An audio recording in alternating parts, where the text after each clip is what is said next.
Hello, it is time for Charlie and the Chocolate Factory. I figured today I'll turn it around so that you can watch as I read and follow along. Chapter 23, Square Candies That Look Round. Everybody stopped and crowded to the door. The top half of the door was made of glass. Grandpa Joe lifted Charlie up so he could get a better view. And looking in, Charlie saw a long table, and on the table there were rows and rows of small white square-shaped candies. The candy looked very much like square sugar lumps, except that each of them had a funny little pink face painted on the side. And at the end of the table, a number of Oompa Loompas were busily painting more faces on more candies. "There you are," cried Mr. Wonka's, "square candies that look round." "They don't look round to me," said Mike TV. "They look square," said Veruca Salt. "They look completely square." "But they are square," said Mr. Wonka. "I never said they weren't." "You said they were round," said Veruca Salt. "I never said anything of the sort," said Mr. Wonka. "I said they looked round." "But they don't look round," said Veruca Salt. "They look square." "They look round," insisted Mr. Wonka. "They most certainly do not look round," cried Veruca Salt. "Veruca, darling," said Mrs. Salt, "pay no attention to Mr. Wonka. He's lying to you." "My dear old fish," said Mr. Wonka, "go and boil your head." "How dare you speak to me like that?" shouted Mrs. Salt. Mrs. Salt, "Oh, do shut up," said Mr. Wonka. "Now watch this." He took a key from his pocket and unlocked the door and flung it open. And suddenly, at the sound of the door opening, all the rows and rows of little square candies looked quickly round to see who was coming in.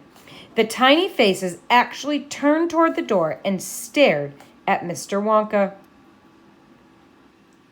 So they quickly looked around the candies. Ooh, there they are. "There you are!" he cried triumphantly. "They're looking round. There's no argument about it. They're square candies that look round."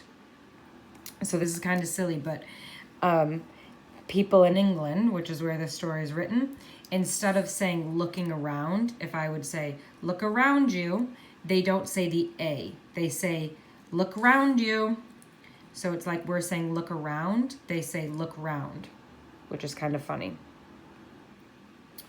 So he don't actually means that they're round like circles. He means that they're, look at their little eyes, looking around.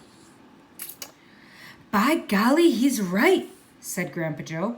"Come on," said Mr. Wonka, starting off down the corridor again. "On we go. We mustn't dawdle." "Butterscotch and butter gin," it said on the next door they passed.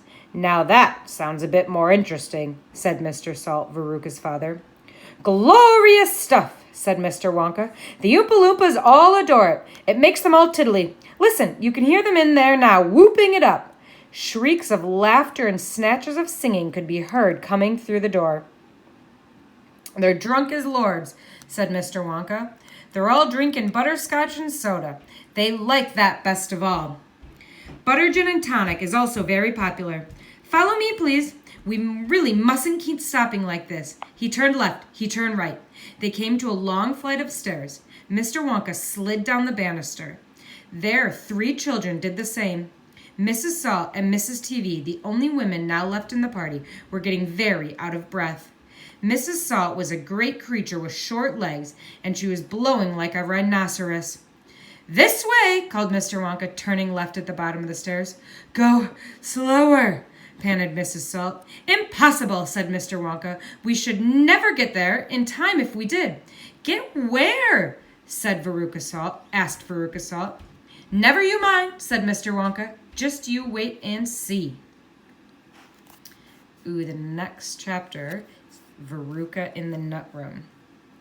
I think I remember this from the movie. Let's take a little sneak peek. Ooh. Ooh, this is a very long one. Don't want to give it all away. See you tomorrow.